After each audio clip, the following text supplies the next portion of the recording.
আসসালামু আলাইকুম। আপনার প্রশ্ন ছিল n ইকুয়াল টু এত হলে প্রমাণ করো যে n ইকুয়াল 7। তো সমাধান করব। যেহেতু এখানে উদ্দীপকটা খেয়াল করো, এই উদ্দীপকটা অ্যাকচুয়ালি এটার মতো না। এজন্য আমরা উদ্দীপকটা সিম্পলিফাই করব। দেন আমরা উদ্দীপকটা সিম্পলিফাই করার জন্য দেওয়া আছে লিখে আমরা উদ্দীপকটা তুলে নেব।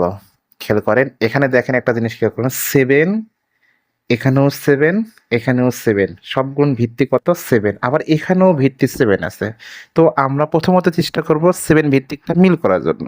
তো 7 ভিত্তিকটা মিল করে রাখার জন্য খালি শুধুমাত্র এখানে 7 ভিত্তিটা নেই। ওকে? তো আমরা আ সব জায়গাতে 7 ভিত্তি মিল করব। ক্লিয়ার? আচ্ছা, এখন এখানে 7 ভিত্তিক নিয়ে আসবো। এর মধ্যে দিয়ে আরেকটা কাজ করব।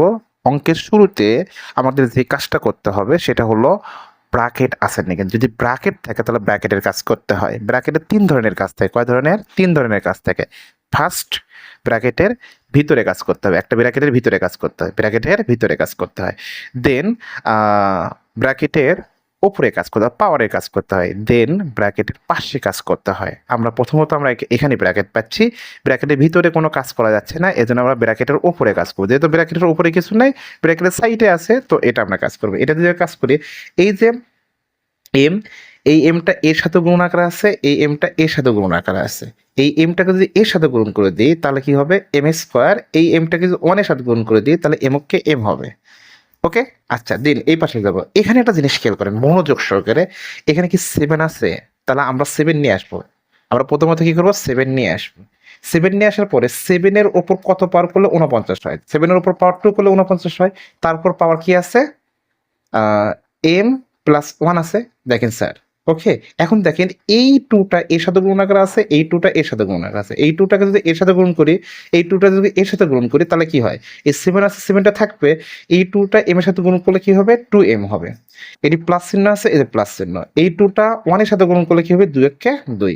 দেখেন এই যে এই পাওয়ারটা আমি এখানে লিখে দিচ্ছি। ওকে? আশা করি বুঝতে পারছেন। দেন এটা দেখেন।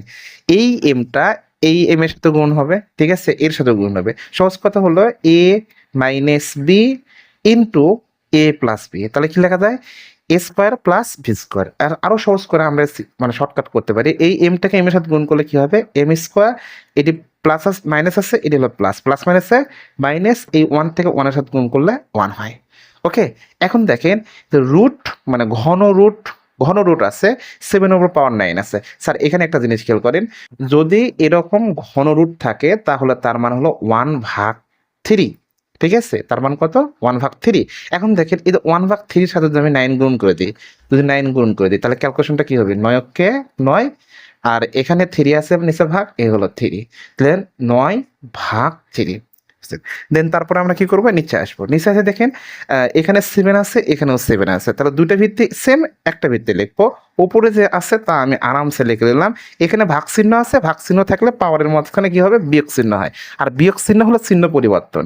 এই পাওয়ারে মাইনাস চিহ্ন আছে, আসে কি চিহ্ন হবে? প্লাস চিহ্ন হবে। এখানে ভাগ চিহ্ন আছে, ভাগ চিহ্ন। এবার এই দুটো পাওয়ারের মানে ভিত্তির কাজ করব। তো এখানেও 7, এখানেও 7, একটা 7 আমি লিখে দিলাম। দেন আবার এখানে যে পাওয়ারটা আছে সেই পাওয়ারটা আমি এখানে লিখে নিলাম। এখানে ভাগ চিহ্ন আছে, এজন্য মাইনাস চিহ্ন। আর মাইনাস চিহ্ন হলে এই পাওয়ারের মাঝখানে কি চিহ্ন হবে? চিহ্ন পরিবর্তন হয়ে যাবে। আছে মাইনাস চিহ্ন, হয়ে গেল কি? প্লাস চিহ্ন। দেন এখানে দেখেন 3ক 3 দ্বারা ভাগ দিলে অবশ্যই কি হবে? সরি, 3ক করছি রে। 9ক 3 দ্বারা ভাগ দিলে কত হবে? 3 হবে। আশা করি বুঝতে পারছেন। দেন এখন দেখেন এখানেও 7 ভিত্তি, এখানেও 7 ভিত্তি, এখানেও 7। ঠিক আছে? তো আমরা সবগুলো 7 এর পরিবর্তে একটা 7 লিখবো। লেখার পরে এখান থেকে প্রথম 7 এর যে পাওয়ারটা লাগছে, আমরা প্রথম 7 এর পাওয়ারটা তুলে দেব। এরপরে এখানে 7 এর সামনে কি চিহ্ন? ভাগ চিহ্ন ছিল। এই ভাগ চিহ্নটা উপরে দিলে মাইনাস চিহ্ন হয়ে যায়। আর মাইনাস চিহ্ন হলো চিহ্ন পরিবর্তন হয়। এখানে প্লাস আছে, মাইনাস, এখানে প্লাস আছে, এই হলো মাইনাস, তারপরে এখানে মাইনাস আছে, এই হলো প্লাস, এখানে প্লাস আছে, এ হলো মাইনাস। এরপরে এখানে গুণন চিহ্ন, গুণন চিহ্ন থাকলে সেখানে কি হবে? প্লাস চিহ্ন হবে। এই প্লাস চিহ্ন, উপরে 3 আছে, এ হলো 3। আশা করি সেম সেম যেটা আছে সেটা কেটে দেবো। এখন খেয়াল করেন এখানে দেখেন এটি একটা এম আছে, আর এটি একটা প্লাসের এম আছে। তাহলে কয়টা হলো? 2টা এম হয়ে গেল। এই যে দেখেন এখানে আমরা 2টা এম লিখে নিছি। ওকে, ওর কাজ শেষ। এই দেখেন এখানে হলো প্লাসের 1, এই হলো মাইনাসের 1। কি হয়ে গেল? কেটে গেল। এখানে দেখেন মাইনাসের এম স্কোয়ার, এই হলো প্লাসের এম স্কোয়ার, এটা কেটে গেল। দেন থাকলো কি? মাইনাস 2m, এই হলো মাইনাস 2m। আচ্ছা, এখন সংখ্যা দেখেন এখানে 3 এর মধ্যে থেকে যদি 2 বাদ দিই 3 এর মধ্যে থেকে 2 বাদ দিলে কত? প্লাস 1 হবে। আশা করি বুঝতে পারছেন। এরপরে দেখেন এইটা আর হলো এইটা কেটে দিলাম। কেটে দেওয়ার পরে তাহলে কি হলো? এই 7 এর উপর পাওয়ার 1 থাকলো। আচ্ছা 7 এর উপর পাওয়ার 1 করলে 7 ই হয়। আশা করি বুঝতে পারছেন। আর আমাদেরকে 7 প্রমাণ করতে বলছিল।